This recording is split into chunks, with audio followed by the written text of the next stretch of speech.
Oh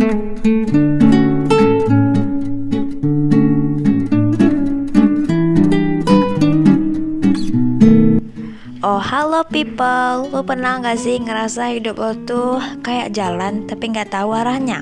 Bangun tidur, kuliah, kerjain tugas, tapi tiba-tiba kepikiran, gue tuh sebenarnya lagi ngapain sih?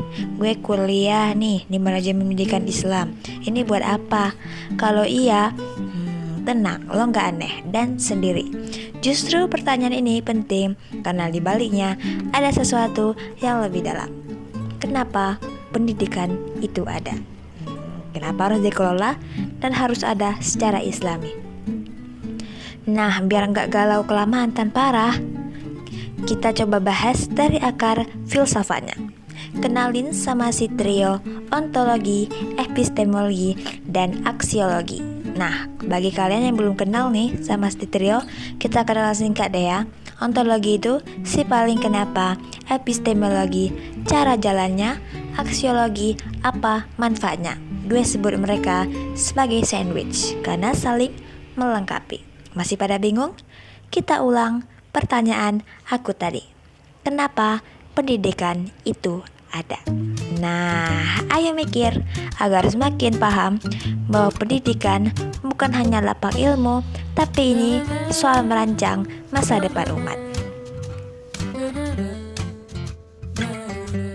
Back to question, pertanyaan kita tadi, kenapa pendidikan itu ada? Ya karena hidup gak cukup cuma scroll TikTok dan cari cuan. Manusia butuh tahu siapa dia, kenapa dia di sini, dan gimana cara ngembangin diri, dan seperti apa dia akan mewariskan makna. Jadi intinya, manusia secara alami memiliki dorongan untuk tahu, memahami, dan mencari makna yang kita kenal sebagai naluri belajar. Maka pendidikan lahir sebagai wadah penyuburan fitrah, bukan menjajali manusia dengan informasi.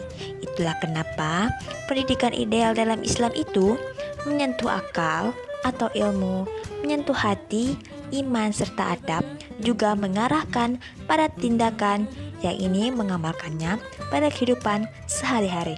Ibarat mangkuk nih yang memenuhi tanaman agar akarnya tetap tumbuh subur dan terkontrol menjadi bermakna serta lurus. Ini juga ada sumbernya, langsung pada surah Al-Alaq ayat 1-5. Ini bukan sekadar perintah membaca, ia juga anjuran untuk berpikir. Pada salah satu ayat, Allah mengajar apa yang tidak diketahui manusia punya potensi sesuatu yang tidak diketahui.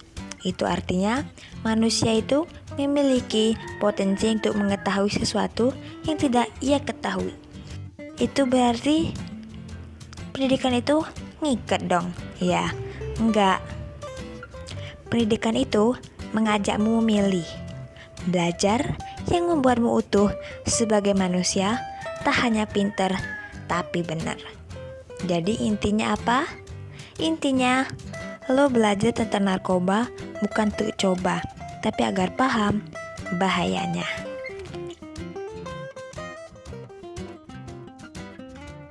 So guys, tapi tahu gak sih, punya tujuan aja gak cukup. Kita perlu tahu gimana cara belajar. Nah, epistemologi, gimana kita tahu pendidikan kita benar dan gak salah jalan. Untuk tahu jalan, kita harus yakin sama tujuan. Manusia ada untuk beribadah dan memakmurkan bumi. Sesuai pada Quran surah Az-Zariyat ayat 56, aku tidak menciptakan jin dan manusia kecuali untuk menyembahku. Intinya, tahu Tuhan, tahu dirinya, dan tahu tugasnya. Dari ketiga ini adalah aset penting Islam yang terwujudnya tauhid. For your information guys, tauhid itu bukan sekadar percaya Tuhan ada. Ibarat lu punya HP yang punya sistem operasi, tanpa itu semua APK gak guna dan hidup lu jadi gak terarah. Kodrat manusia itu sebagai makhluk Allah yang bertugas, bukan produk industri. Maka segala sesuatu perbuatan bagian dari ciptaan dan aturan Tuhan. Nah, lalu berarti perbuatan jahat kita itu udah jalannya dong. Nah, ini salah satu contoh permasalahan ilmu yang muncul. Lalu gimana kita dapat jawabannya? Tentu saja pada sumber petunjuk arah manusia. Al-Quran. Diketahui pada Quran surah Al-Kahfi ayat 29, Allah berfirman, barang siapa yang ingin beriman, silahkan. Barang siapa yang ingin kafir, silahkan kafir. Artinya, kita dibebaskan memilih dalam batas yang Allah tetapkan. Karena Islam menetapkan manusia sebagai makhluk yang diberi akal kehendak. Pernah dengar rukun iman yang keenam gak? Percaya pada qada dan qadar, takdir yang ditetapkan dan kehendak manusia, ya ini bebas. Lalu perbuatan jahat terjadi bukan Allah yang nyuruh. Ia hanya mengetahui, mengizinkan semua hal terjadi dalam ranah qadar, tapi tidak merestui perbuatan jahat.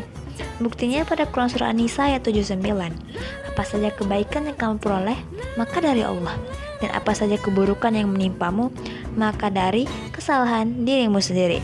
Karena itu artinya tanggung jawab moral tetap di tangan manusia. Endingnya nih, lu sekolah, kuliah, cari ilmu, semua itu bagian dari ibadah. Syaratnya, niatnya harus lurus guys. Nah, kalau tahu itu nilai dan arah, maka dia akan membentuk suatu kurikulum pendidikan. Nah, dengan kurikulum kan? Nah, kurikulum itu sebuah rencana. Rencana gimana? Jadi, kurikulum itu ibarat peta. Tahu itu kompas. Kalau lu mau jadi personal, manusia yang kenal Allah, berilmu, akhlak, lagi bertanggung jawab pada dunia dan akhirat, selamat, kalian udah masuk target tujuan pendidikan. Sesuai pembahasan kita tentang pendidikan ideal itu, apabila akal, hati, juga tindakan selaras dan menjaga kita tumbuh lebih bijak.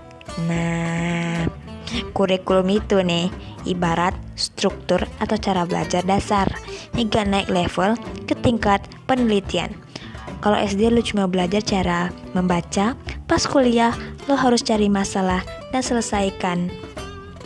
Dan bukan menyelesaikan, tapi memecahkan masalah yang lo cari sendiri. Guys, tapi dengerin dulu, masalah di sini bukan berarti kita ikut-ikutan tawuran ya, tapi mampu merancang keputusan dan bertanya, keputusan gue ini bener gak sih? Nah, pertanyaan baru lagi nih, gimana cara lu bisa ngelola keputusan yang benar?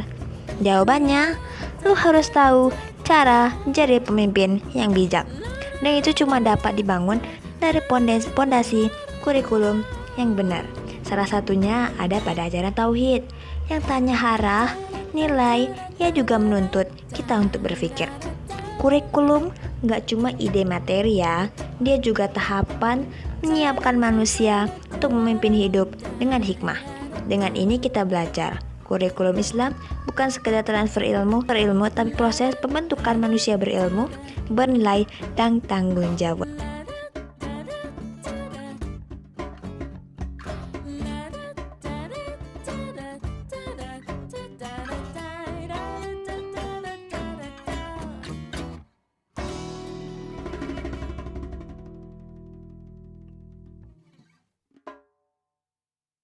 Oke guys, sekarang kita telah tiba di epic last question. Kalau tadi kita udah belajar nih dari mana sumber ilmunya. Sekarang tinggal satu pertanyaan penting. Buat apa sih semua itu? Nah, kalau tadi kita belajar cara jadi pemimpin yang bijak, lalu apakah kita udah bawa nilai dan etika dalam kepemimpinan itu? Soalnya banyak yang pinter tapi lupa bijak. Sekarang kita masuk ke roti atas, aksiologi. Untuk apa sandwich itu dimakan? Kalau cuman buat kenyang gak gizi, sia-sia aja gak sih? Jadi aksiologi hadir sebagai penekanan tujuan pendidikan, yakni nilai dan etika yang harus tetap sinkron dengan tujuan. Kalau cuma pengen sehat dengan makan sayur kan tubuh bakalan kehilangan protein ya.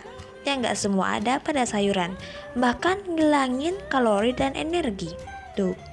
Tubuh seperti yang saya katakan tadi, banyak yang pinter tapi lupa etika untuk bijak. Lalu gimana cara kita mengambil keputusan?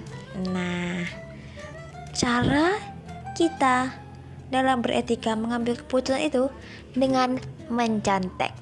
Mencontek? Iya, mencontek.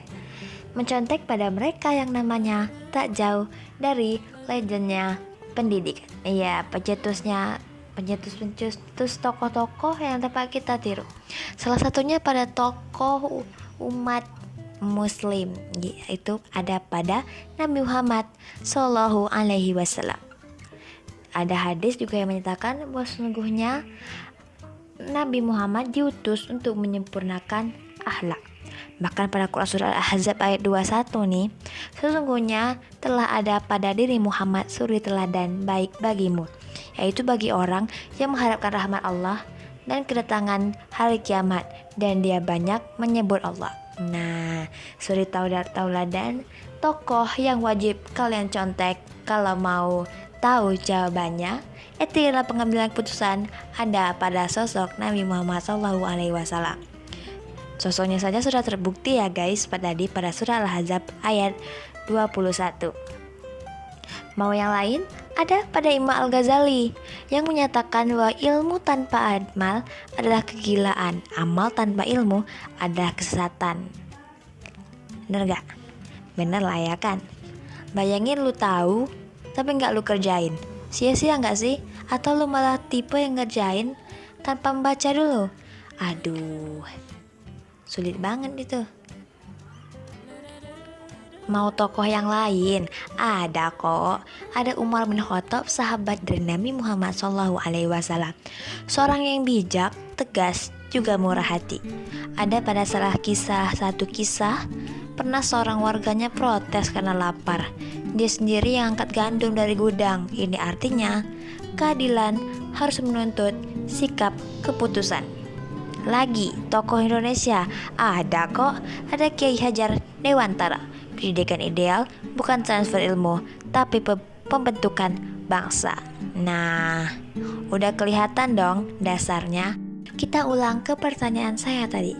Gimana etika dalam pengambilan keputusan? Kalau seorang pemimpin itu bukan dia yang membenarkan, tapi tahu kalau cara ia mendengar dan tahu kapan ia bicara, mempengaruhi kesabaran pada dirinya dalam pengambilan keputusan. Etika itu tak dilahirkan dari banyaknya ilmu, tapi hati yang mampu mengelola untuk memilih. Pendidikan atau ilmu gak berpatok pada kelulusan, tapi sejauh mana kita tumbuh dengan bertindak dengan nilai kebaikan. So guys, manajemen pendidikan Islam itu lahir bukan kebetulan. Dia adalah pemegang kendali atas arah pendidikan umat.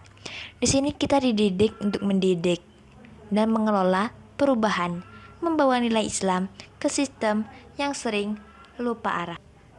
Ini nggak kecil bro, dan juga nggak receh ya sis. Itu besar. No mundur, ayo maju. Waktunya Indonesia yakin bukan jurusan yang butuh lo, tapi mungkin dunia yang butuh jurusan ini.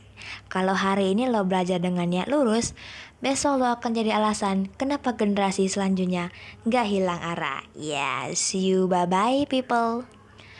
Sampai sini saja pembahasan kita hari ini. Semoga bermanfaat dan dapat diambil hikmah.